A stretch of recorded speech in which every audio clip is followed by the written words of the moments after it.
मी Punjab duck सर्व शेतकऱ्यांना सांगू इच्छितो, आज आहे 7 जून. 7, 8, 9 दररोज पाऊस वाढत जाणार आहे. पण 12 जून ते 20 जून हेवी रेन इन महाराष्ट्र, म्हणजे महाराष्ट्र सगळीकडे मुसळधार पाऊस पडणार आहे. 12-23 म्हणून सर्व शेतकऱ्यांनी काय करायचं, शेतीचे काम आटपून घ्या. आज आणखी 2-3 दिवस देखील आहे, पण आज देखील राज्यात भाग बदलत पाऊस पडणार आहे, म्हणून हा अंदाज लक्षात घ्यायचा.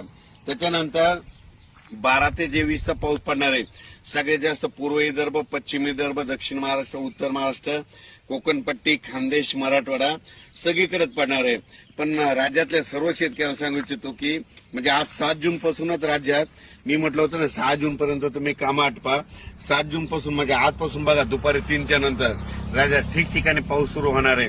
काल देखील खूप ठिकाणी पाऊस झाला. नाशिककडे झाला, पुण्याकडे झाला, दौंडकडे झाला. आज देखील पहाटे सोलापूरकडे खूप झाला. असाच पाऊस काय होणार, दररोज वाढत जाणार आहे. पण 12 ते 20 मात्र राज्यात मुसळधार पाऊस पडणार आहे, म्हणून हा अंदाज लक्षात घ्यायचा.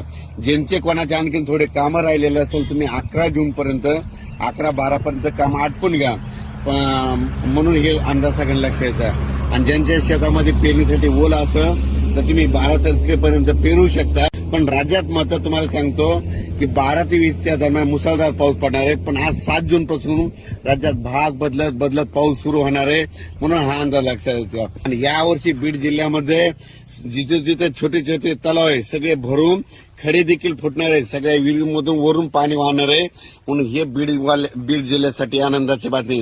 कारण की ज्या वर्षी मान्सून पुरेपूर येतो ना, त्यावर्षी सगळ्यात जास्त पाऊस बीड जिल्हा, नगर जिल्हा, धाराशिव, लातूर, त्याच्यानंतर सातारा, सांगली, सोलापूर, कोल्हापूर या भागात जास्त पाऊस पडतो. आणि यावर्षी देखील पुरेपूरच मान्सून असल्यामुळे यावर्षी बीड जिल्ह्यात खूप पाऊस पडणार आहे, म्हणून हा अंदाज लक्षात येतात.